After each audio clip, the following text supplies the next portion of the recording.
The National Weather Service in Grand Forks has issued a tornado warning for southeastern Polk County in northwestern Minnesota, northwestern Mahnomen County in northwestern Minnesota until 6 p.m.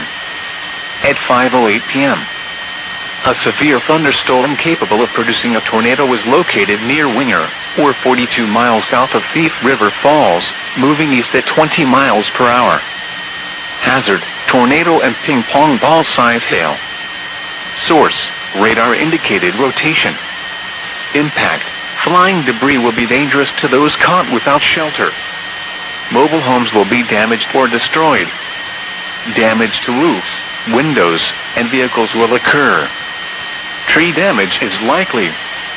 Locations impacted include Winger. Take cover now. Move to a basement or an interior room on the lowest floor of a sturdy building. Avoid windows. If you are outdoors, in a mobile home, or in a vehicle, move to the closest substantial shelter and protect yourself from flying debris.